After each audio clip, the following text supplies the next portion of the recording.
Welcome back to this tutorial on Cognito Forms. In the previous video, we've explained some of these basic things. You know what displays means now. You know what you do when you hover your mouse on this. If you've not seen that video, you can just check back, check the previous video. That is the introduction. This one, we are learning how to build now. So for the first time, you want to know how to build, how to use Cognito Forms. The first thing that you should know is this. When you're using Cognito Forms, the first that you need to decide is what do you want to use the form for. Especially if you are using it for the first time, you're not yet used to the way the drag and drop and all that. But it's quite simple. But I think you should know what you want to use your form for. Okay, and the reason I said you should know it is because it is the purpose of your form that will determine what are the details you want to collect. That's why I said you need to know what you want to use the form to do. Okay, so let's say that I want to create. I'm giving you a very simple example now. Your own need, why you want to use Cognito Form, or the kind of form you want to create might have more complex needs. All right, so depending on what need it has, you need to be creative. That's what I'm trying to drive at. You need your creativity here, and part of where that creativity comes is the fact that you need to know what you want to do first. So what do you want to use Cognito Form to do? Okay, I would have opened my my MS Word right now, but you see, I won't open it because there is a book that I am working on, and I don't want to show anybody yet until the book is getting ready. So I'm going to use PowerPoint to take some of my notes now in this tutorial. Okay, so when you want to use Cognito Form, let's just change this to what we were talking about, how to build on Cognito Forms. Okay, that is the part that we are now, how to build on Cognito Forms. So I'm going to outline the steps under this place. Now, when you want, like I mentioned before, when you want to use Cognito Forms, you need to be creative so much because you need to know what exactly you want to do. So that is why I'm going to start with this list now. Let's reduce this a little bit and increase this. Okay.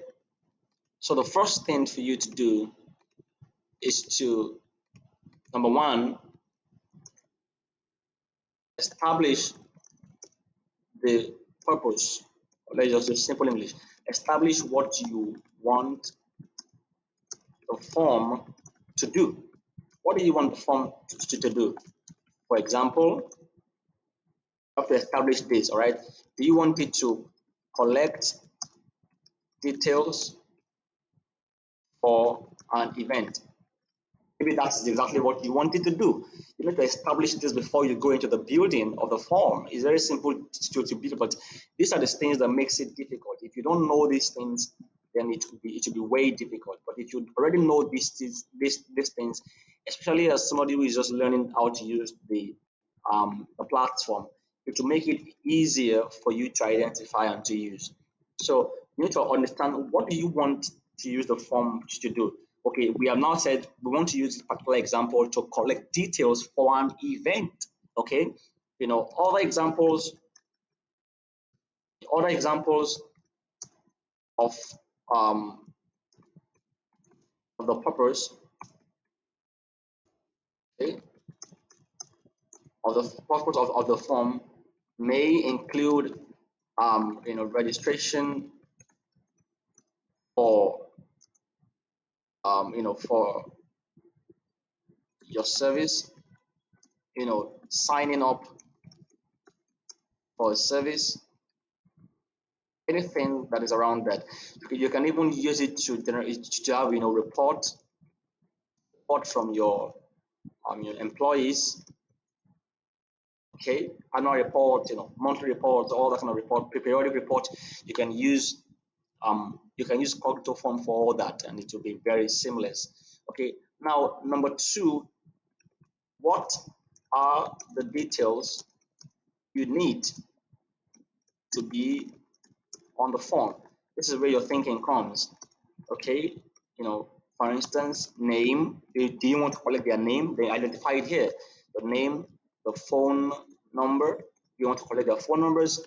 You want to collect their emails. You want to collect, their address.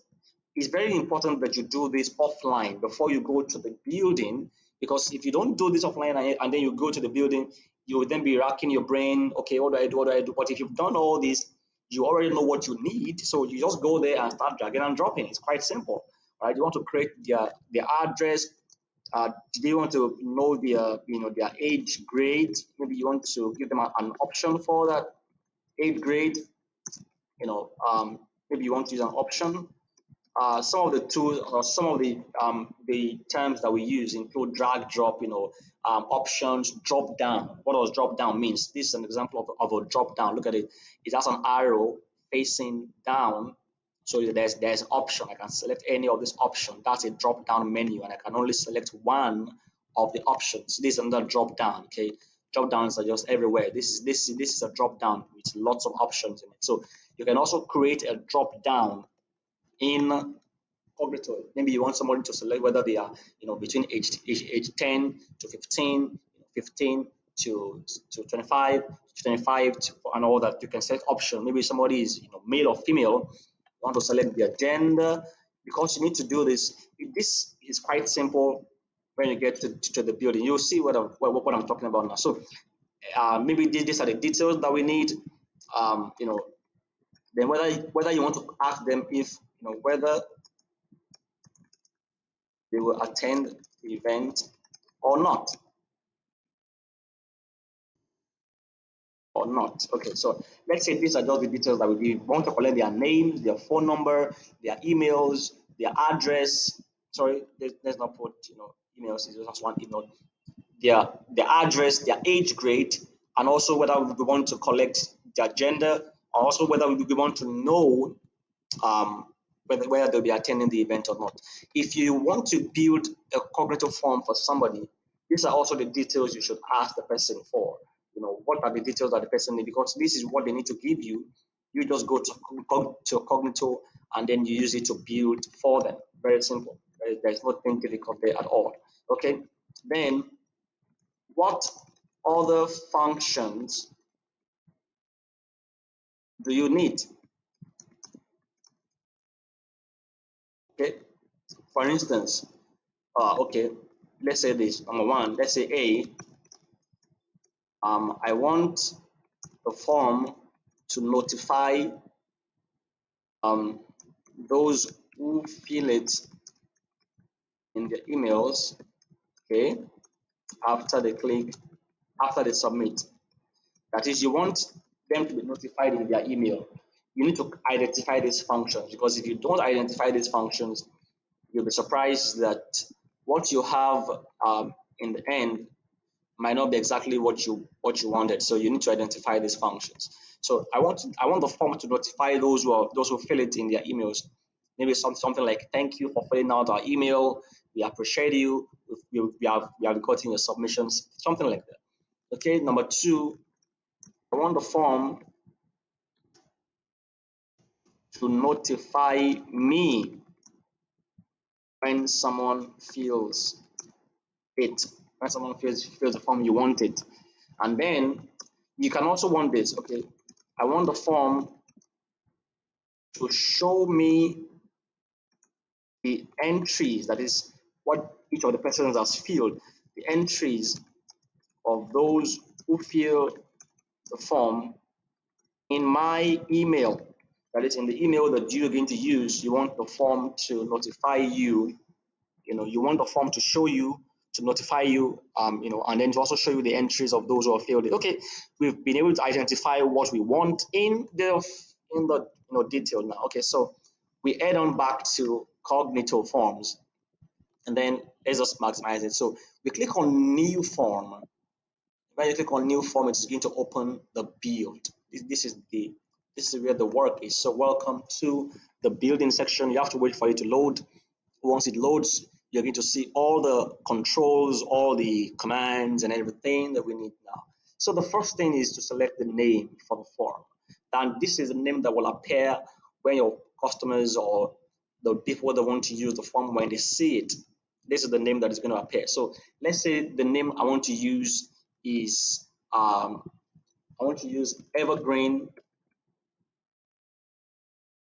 Sorry, I want to use the name Evergreen Conference. Maybe that's the name of the event I want to use. I've told you that we're doing this for an event. Okay, so once you click out somewhere here or any other place, the name will show here.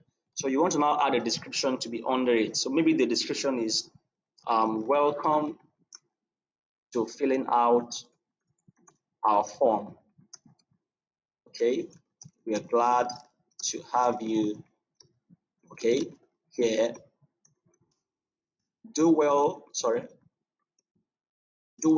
to fill every detail as required. Thank you. Okay, once I click full stop like that, and then you click out, it's going to show the detail underneath the name here.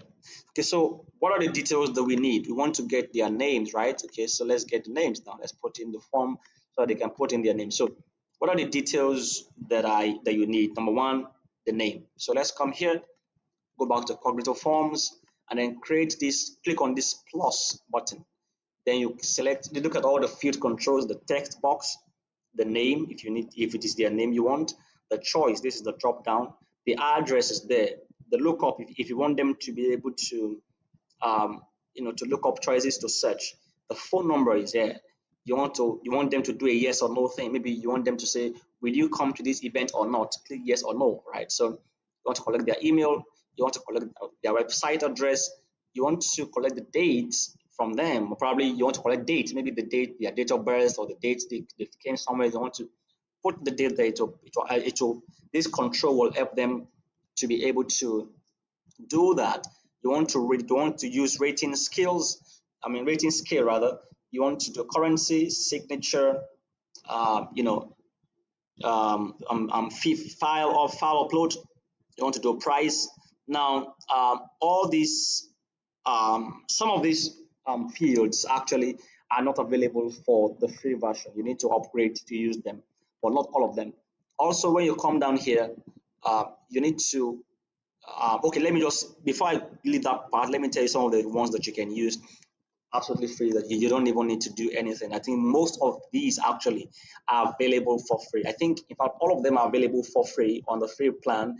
But the thing is that you need to add a credit card detail or something like that, for some of these, all these are one that have to do with currency and all that. You need to do some other settings for it. But if you need it, you can also click on this. It's quite simple, actually. It's quite simple. Then you have the layout. The layout is where you can have sections of your form, just to make it organized. So for me, I like to use it actually for me. So maybe the first thing now is I want to add a section. So I'm going to click section now. You can see what it has done. And I'm going to name this section personal, all right, details. Okay. So under personal details, I want to put now the name. So I'm going to select name. We said we want their name. So it is asking whether you want only their first and last name. If you want to include middle name, you can click on this. It will show there. You can see middle name as shown here now. If you want to include title will show here. If you want to include middle initial suffix, you can include all that. I just like to keep it simple: first name, last name, simple. Okay, then this form, this particular field, do you want it to be compulsory? That is, you want to require it before submission can be made. Then you click on always. Once you click on always, it will put a red dot in this place like this. So what this means is that the person cannot submit, nobody can submit this form without filling their name. That's what it means. So I know there are some fields like that you want it to be compulsory. There are some that you want to make optional. But for this, I want it to be compulsory, so I will use, require always. Then show it. Do you want to show it every time? Yes, I want to show it every time. So that is, everybody will see that field, regardless of whatever, there are no criteria that is required for them to do that. So let's just go on. What's the next thing we want here? We need their phone number, so we want to minimize that. Click on plus, then select phone. On the phone, please select international. Don't select US, especially if you're not in the United States, and if the form will not be filled by people in the United States. International means that anybody can put whatever digit starts their own country phone number and all that. So there's something I didn't show you here. Please let me go back to this place. You can add help text underneath each of the field if you want it to be detailed. Maybe you want to write something like please, let's say you want to say please use the name on any of your ID cards, or let's say IDs, identity cards, ID um, documents. Maybe you want to just add that. Once you click out, you're going to show that detail underneath the name. Look at it; it should show like that. Maybe you want to add help text. You want people to know what you're talking about exactly. So for the phone number too, we need it. It is very important. Oh, sorry. It is very important. So I'm going to click require this field always. Okay. Now I'm going to also for the phone, you can also add a placeholder. A placeholder text means that is what is going to show there as a default. Sorry, go back to the phone. That is what's going to show there as a default. It's just like a default number that you want people to follow a format. Maybe I want 08134567890. Okay, once you do that, that is what's going to show here. It's just an example. You can see that it is faded out. So when anybody clicks, they want to fill in their own phone number, it will automatically remove that placeholder text. That's what placeholder means. Default value um, also does something similar. But default value, I don't really encourage that you use it, but the one that I encourage that you use is placeholder text, so that it shows people the format, and immediately they click on a field to fill it, the format will just be, it will remove itself.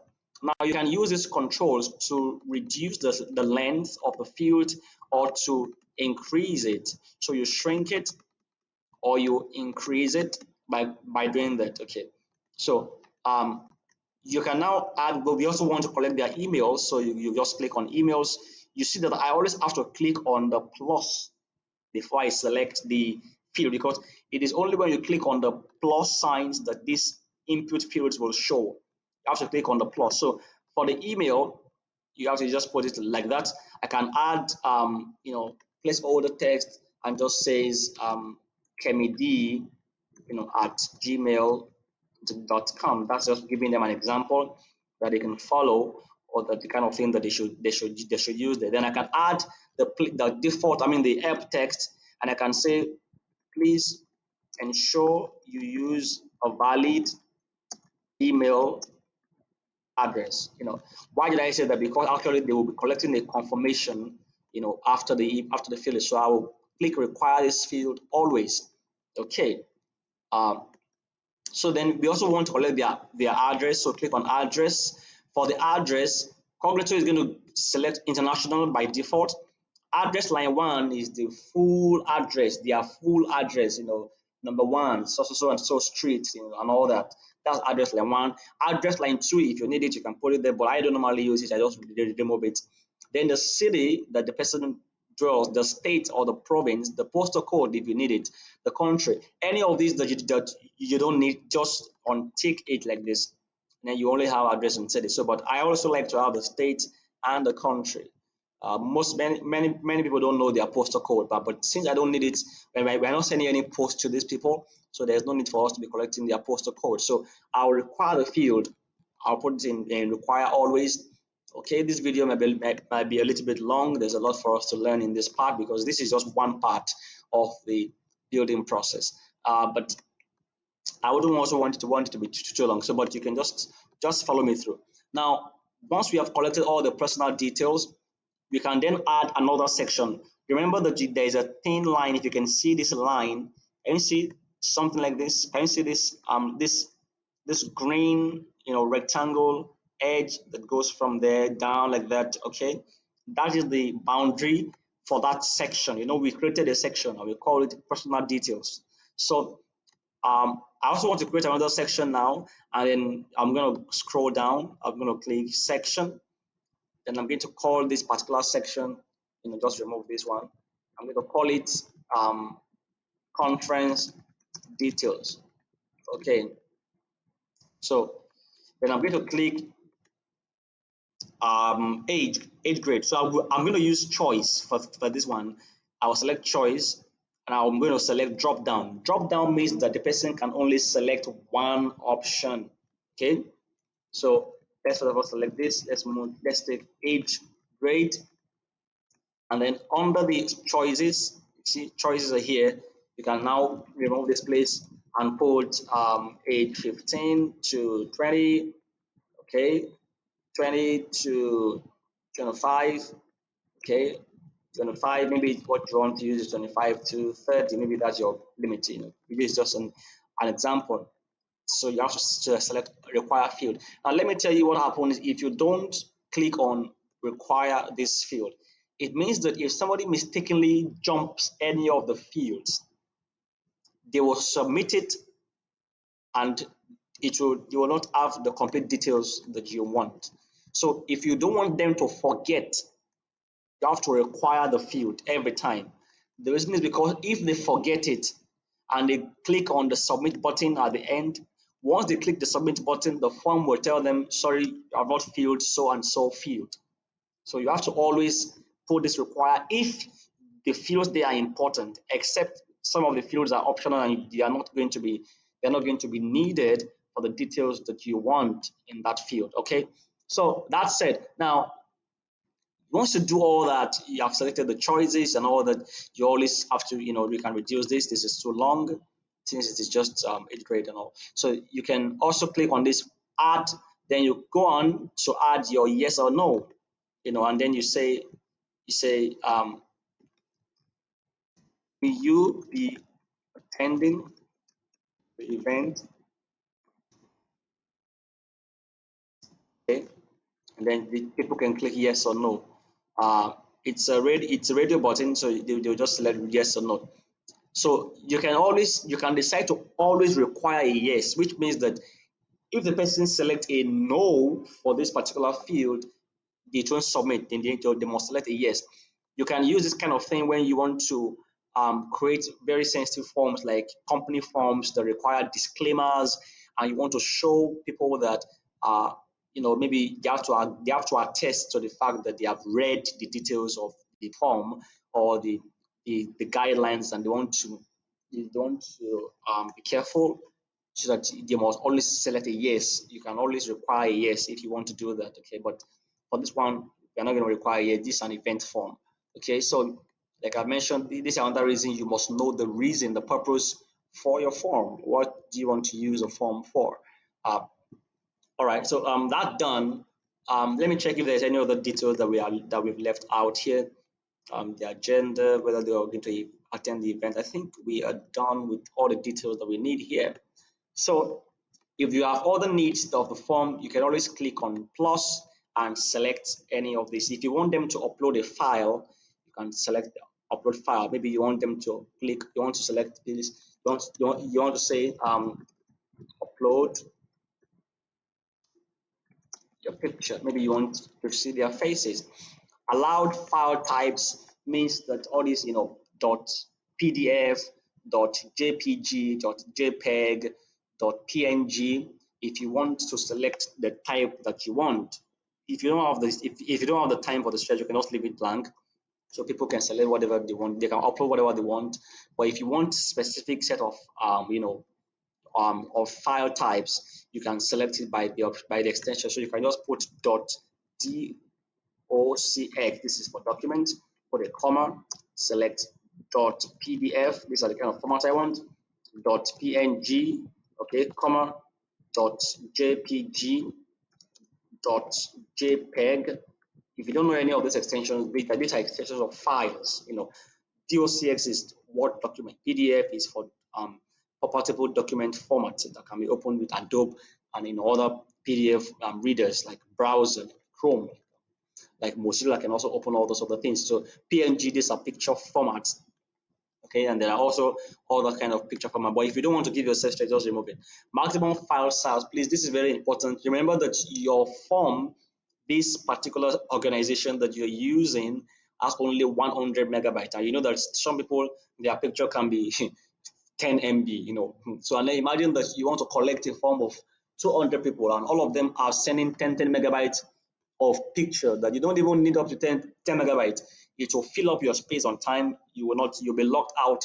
It will tell you that you need to upgrade the plan. So to avoid that, you can put the maximum file size to 3 megabytes or 5 megabytes or 4, so that if anybody has any file that is more than this file type, they have to go and compress it before they can use your form. Simple as that. So maximum number of files that you want them to send, you can select it if it is on the upload file here. And of course, you can also put the help text. I've shown you how help text works. Okay, so once you're done with everything for your form, there is a very important setting you want to add, which is your submit button. Never forget to set your submit button. What the setting means is that what does it do? And please, I should not forget this too. As you're doing your work, please, Cognito does not automatically save like Google Docs or Google Sheet. It doesn't work like that. You have to manually keep on pressing the save button here to see. So you click on the save here. So once you have seen this mark, it is saved correctly and successfully. You can also preview the form to know the way it would look like. So when somebody clicks on the link, let's wait for it a little bit. This is how it's going to show for them. This is the form that we have created now. Wow, look at it. And all the red, the green, I'm sorry, the blue button there, the red here, the upload. Okay, this is the form that we just created. Now this is how to show on the front end. That is when somebody clicks on the link for the sharing of it. Now, so the sharing, I mean the shared link. So I click on submit. Want to set what happens now. Now it says action name submit. Maybe you want to change the name to sign up or to register. Maybe that's a word you want to use. You can change it from here and just type register. Okay, to just do that. You see, it has changed it here. So that's the button text. Okay, now allow the action when entry is incomplete.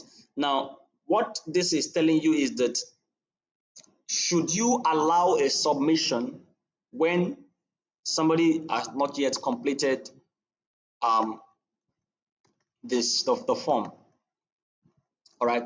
What this means is that when somebody has only submitted, that's when you should allow this action to be done. That is, if you have not filled the form completely, you can't register, you can't submit the form, you can send it to us. Okay, so this confirmation message is what they see, is a confirmation that the person sees after they click on the form. Look at it. Thank you for filling out the form. Your response has been recorded. You can change this. Just click on this place and put in your own words if you want to change it. Also, you can also allow them to see what they have submitted.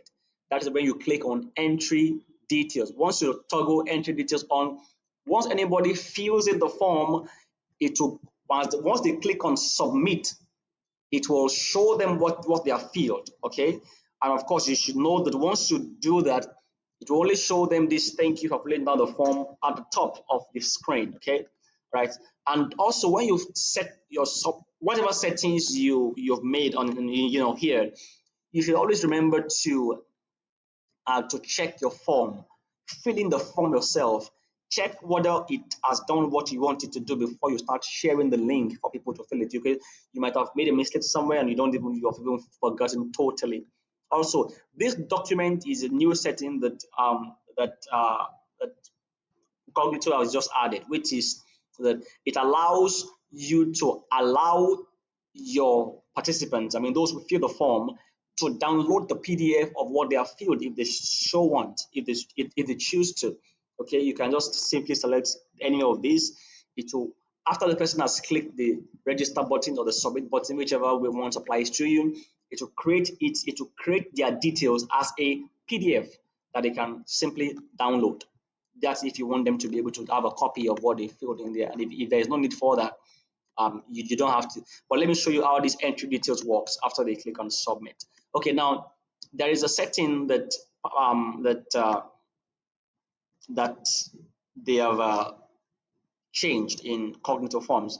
And what is that setting? The settings is that before now, we used to be able to we used to be able to set a confirmation to be sent to the emails of those who fill the form.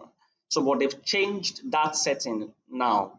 So, but be that as it may, let me check form setting to see whether that setting is still there. No, it's not there. That setting used to work for for when people select it, when people select the when they click on the submit button, they are usually able to choose, to receive an email from us when they select it, when they click on the submit. But for now, it is not there anymore. They've removed that function. So, but be that as it may, we will still do what we want to do with this. Okay. So now you can select the email that you want to receive. When you click on this, all right, you have to select where you want to receive the form, what email you want to receive the form to. Okay, so for this particular, you can use any of the emails that you want for yourself. You can use it, yeah, and then you get a copy of the email. That's the notification that you talked about here at your setting here. You said you want the form to notify me, when someone fills it. So that is the setting that you talked about. So you put in the email that you want there, and then you must also select the details that you want. Do you want it to include entry details? That's what I was talking about. So entry detail means that from your email, you will know the name of the person that filled the form, their other details and all that. So it will not be able to send to you the uploaded files. You have to come to Cognito to view the uploaded files, but it can notify you of the names, their phone number from your email that you have been able to put there. But please, you must put the correct email here. Cognito will not check whether the email you put is correct or not. So you must put the correct email that you want the form to be notified to. Okay, now that done, once you've done that, you click on save, please. You click on save and then you hit the save button.